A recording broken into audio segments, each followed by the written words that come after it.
Дорогие друзья, я приветствую вас из Финляндии. Сегодня я подготовил для вас несколько интересных, на мой взгляд, сюжетов. Хорошие новости в промышленности, весьма спорное предложение упразднить праздники, мигрантская история и малоизвестная услуга магазина «Алко». Кому интересно, пожалуйста, проходите, присаживайтесь, устраивайтесь поудобней.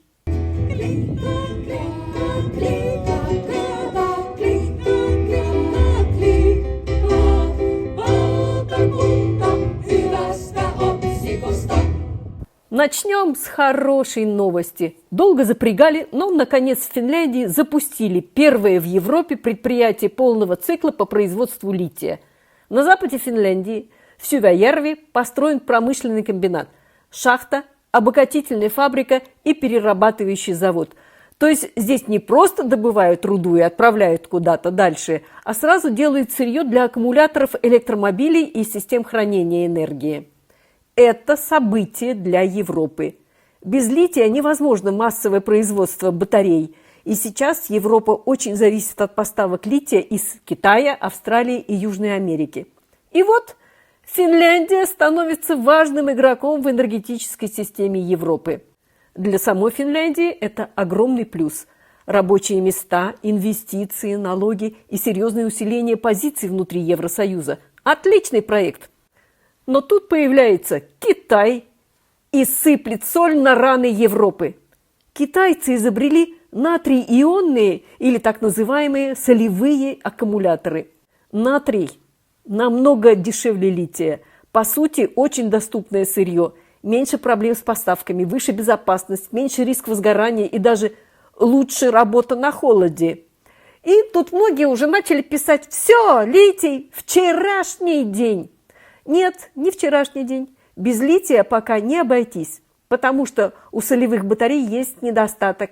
Они слабее литиевых по энергоемкости. Если говорить совсем просто, машина с таким аккумулятором проедет на одной зарядке меньше. Рынок электромобильности сегментируется. Литий остается безальтернативным для магистральных тягачей, премиальных авто и авиации, где важен каждый килограмм веса. А натрий займет нишу бюджетных городских малолитражек и стационарных систем хранения энергии. Финляндия здесь явно не опоздала. Наоборот, финны очень вовремя заняли дефицитную стратегическую нишу. За счет европейских квот, экологических требований и стремления ЕС снизить зависимость от Китая, спрос на чистый финский литий гарантирован. А технологическое разнообразие литий плюс натрий не ослабляет этот проект, а наоборот ускоряет общий отказ Европы от нефти, газа и старой энергетики. Так что Финляндия сейчас делает ставку не просто на металл, а на свое место в экономике будущего. Пока экономика страны пытается нащупать дно, и по прогнозам Банка Финляндии рост в 2026 году составит жалкие 0,6%, разные эксперты выступают с разными предложениями. Организация «Союз предпринимателей Финляндии» Suomen Yrittäjät выступила с инициативой, от которой веет духом индустриализации XIX века. Суть незамысловата. Финны работают слишком мало, праздников слишком много, а НАТО само себя не оплатит. Исполнительный директор Союза предпринимателей Микаэль Пентикайнен заявил прямо: «Нужно увеличить количество рабочих часов» и указал перстом на так называемые «аркипюхат» – праздники, вероломно выпадающие на середину недели. Крещение Лоппиайнен и Хелаторстай – Вознесение Господне. Пентикайнен предложил, если не отменить вовсе, то перенести на субботу или воскресенье. Бизнес-лидеры ссылаются на данные уважаемых аналитиков. Во-первых, рост ВВП, отмена всего одного такого выходного – это плюс 0,2% к уровню ВВП. В деньгах это около 600 миллионов евро. Во-вторых, оборона. Нам нужно кормить НАТО и укреплять границы. Пентикайнен прямо говорит: расходы на оборону надо как-то финансировать. Отмена праздников – отличный инструмент. Логика железная. Хочешь новый истребитель? Забудь про религиозные праздники. И третье, датский сценарий. Они любят вспоминать Данию, где социал-демократы отменили в 2024 году Великую молитвенную пятницу ради военного бюджета. финские боссы смотрят на это с плохо скрываемой завистью. Конечно, очень удобно прикрывать желание выжать из сотрудников лишние часы патриотическим долгом. Ведь именно выходное вознесение мешает Финляндии достичь экономического процветания, да? Я не понимаю, почему Пентикайнен оставил без внимания рождественские праздники. Можно же Рождество Христово перенести на воскресенье. Зачем мелочиться? Да и Пасху можно отменить. Микаэль, я открою тебе секрет Полишинеля. В СССР не было ни Рождества, ни Пасхи, и это никак не помогло его экономике устоять. Генеральный директор Конфедерации финской промышленности Elinkeinoelämän keskusliitto Юрий Häkämies, покинувший свой пост весной, предложил увеличить продолжительность рабочего времени. Ну и, разумеется, обсуждение отказа от праздничных будних дней, по его словам, по-прежнему актуально. А теперь посмотрим, действительно ли финны лентяи. Давайте посмотрим на цифры Евростата. Средняя рабочая неделя в ЕС 36 часов. Греция – лидер по часам, но не по эффективности. У них почти 40 часов. Финляндия – 34,9. Казалось бы, мы в хвосте, но посмотрите на отличников экономики. Нидерланды работают 32 часа, Дания – 34, Германия – 33,9. Финны работают больше немцев, голландцев и датчан, но почему-то именно нам говорят: давай, надо поднажать. Проблема явно не в количестве рабочих часов, а в том, что финский работодатель хочет больше, но дешевле. Сарказм ситуации в том, что пока мы обсуждаем отмену праздников, производительность труда в Финляндии не растет. Может быть, дело не в лишнем выходном, а в том, что в 2026 году пора вкладываться в технологии, а не пытаться сделать из финнов стахановцев. Напомню еще об одной идее фикс Союза предпринимателей Suomen Yrittäjät и их старшего брата, то есть сестры, Конфедерации финской промышленности ЭКО. Они продолжают настаивать, что в Финляндии необходимо ввозить ежегодно 45 тысяч мигрантов. Минимум. По их мнению, это единственный способ спасти пенсионную систему и экономику Финляндии. Союз предпринимателей аргументирует свою позицию 3 пунктами. Во-первых, налоговая база. Чем больше людей платят налоги, тем меньше нужно повышать НДС, который в Финляндии и так один из самых высоких в Европе. Во-вторых, дефицит кадров. В регионах, особенно на севере и востоке, некому водить автобусы и ухаживать за стариками.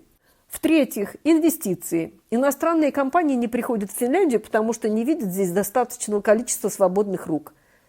Бизнес продолжает требовать массового завоза людей, связывая это с тем самым дефицитом рабочих часов, о котором мы говорили раньше. Напомню, что в марте безработица в Финляндии составила 10,5%. Но вот не может финский бизнес найти себе рабочие руки среди этой армии безработных.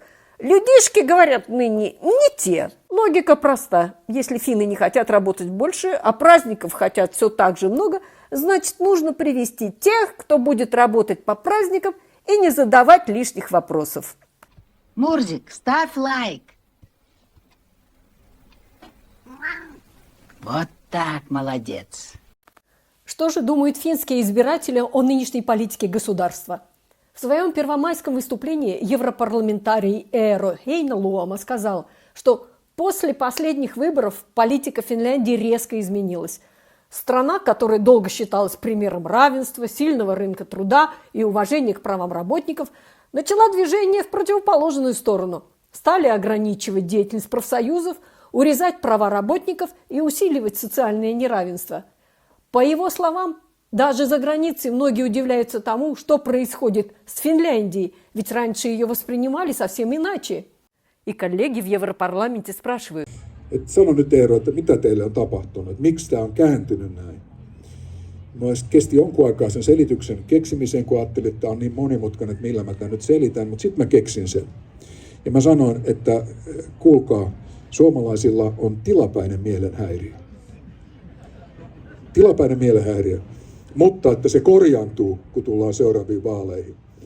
Да, данные опроса аналитического центра деловой жизни ЭВА показывают, что только 14% финнов верят, что Финляндия идет в правильном направлении.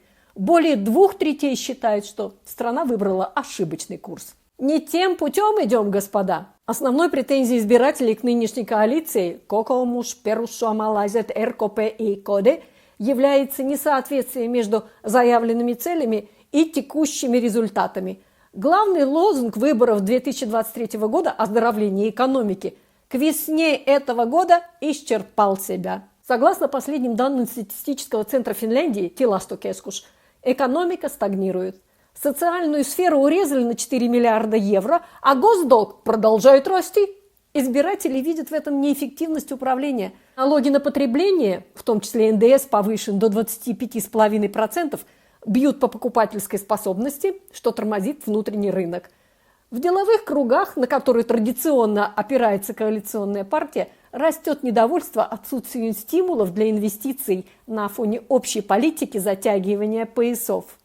Премьер-министр Орпо признает, что цели по сокращению долга не достигнуты, а дефицит бюджета в 2026 году составит около 10,8 миллиарда евро. Избиратели задают резонный вопрос. Если все сократили, почему долг все равно растет? Ответ правительства «виноваты Трамп и Путин», как это прозвучало в февральском заявлении премьера, уже не вызывают былого сочувствия. Согласно свежему апрельскому опросу Юли, суммарная поддержка партий, входящих в правительство, опустилась до минимального уровня с начала работы нынешнего кабинета. Лидером остается СДП, который уверенно удерживает первое место, несмотря на небольшое снижение, минус 0,9% пункта.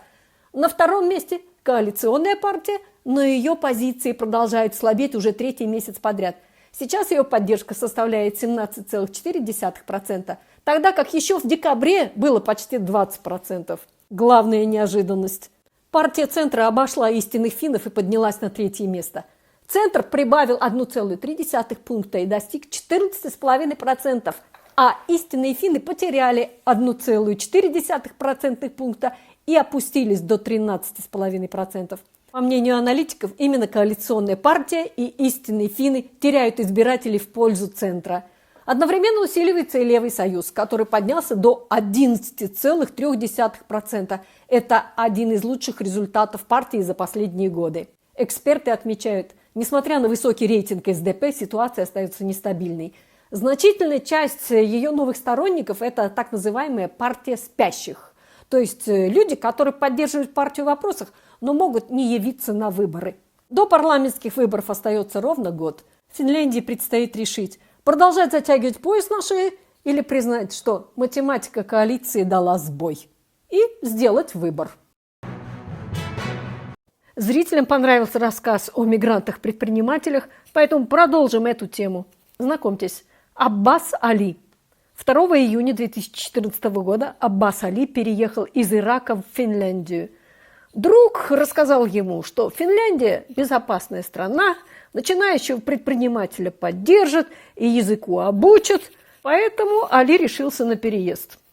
Сначала он учил финский язык, потом начал искать работу. И каждый раз поиск упирался в недостаточное знание языка. В Ираке Али был парикмахером, но в Финляндии без бумажки ты как никто. Поэтому Аббас честно отучился в ПТУ, получил корочки парикмахера-стилиста и в 2019 году открыл свое дело.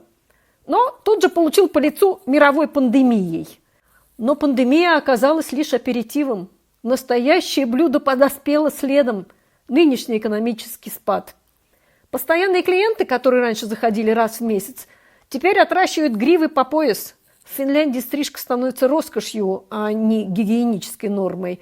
Тут вспоминается надпись в турецкой парикмахерской: «Утром бреемся для начальника, вечером для жены». Сегодня Аббас Али работает в торговом центре в Мункевуоре. Из окна его парикмахерской виден местный бамонт с бесконечными банками пива в руках. Это зрелище вызывает у Али грусть. Безработица всегда тяжелое испытание, но для безработного иммигранта, по мнению Али, ситуация может ощущаться вдвойне тяжелее. Финны не всегда бывают особенно дружелюбными. «Я не хочу остаться без работы и просто сидеть дома. Это вредно для человека», – говорит Али. Из-за слабого знания финского языка он не раз становился жертвой телефонных мошенников, оплачивая сомнительные счета за какие-то маркетинговые услуги. Прошлым летом его салон ограбили. Преступники разбили стекло булыжником и вынесли кассу. По словам Али, полиция не расследовала это дело как следует. А страховка, вопреки ожиданиям Али, в момент взлома не действовала.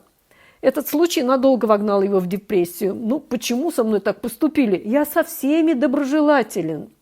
Сегодня Али 53 года. У него собственное дело, а дома ждет жена и 3 детей. Но если сейчас какой-нибудь иракский друг спросит, стоит ли ехать в Финляндию, Али ответит честно. Я бы не советовал. Ситуация в Финляндии тяжелая, парикмахерских везде полно, таксистов очень много, все занято, работы на всех не хватает. Ну и на пасашок, друзья, расскажу об услуге алкогольной монополии «Алко», о которой наверняка немногие знают, хотя ей уже больше 10 лет. Для меня она тоже оказалась новостью. В Финляндии крепкий алкоголь продается только в магазинах сети «Алко». И там существует редкая практика, так называемый добровольный запрет на покупки. Заключить его может только сам клиент или его официальный опекун. Ежегодно около 50 финнов подписывают с «Алко» соглашение, по которому продавцы отказываются продавать им алкоголь. Можно полностью запретить продажу алкоголя, можно ограничить количество визитов в магазин или даже установить недельный лимит расходов. Самый популярный вариант – полный запрет. Видимо, финны знают уж, если бороться с зеленым змеем, то без полумер. К соглашению обычно прикладывается фотография клиента, чтобы сотрудники могли узнать его при посещении магазина. Но в маленьких городах фото не нужны. Продавец узнает клиента даже по походке. В больших городах сложнее. Если отказали в одном «Алко», можно дойти до следующего. Финская версия квеста «Найди магазин, где тебя еще не помнят». Иногда такой запрет оформляют и для людей с деменцией через официального опекуна, чтобы человек не покупал алкоголь 10 раз в день, забывая, что он уже был в магазине. По данным ведомства здравоохранения и социального развития Финляндии, Terveyden ja hyvinvoinnin laitos, в 2023 году около 11% жителей Финляндии в возрасте от 20 до 79 лет находились в зоне риска из-за регулярного и длительного употребления алкоголя. А если добавить также риски, связанные с эпизодами сильного опьянения, то показатель достигает 24%.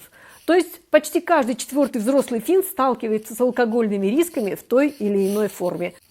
Я надеюсь, никто из моих зрителей таким недугом не страдает, и им эта услуга не пригодится. Ну а на этом, дорогие друзья, я с вами прощаюсь. Благодарю за внимание и до новых встреч. Всем пока!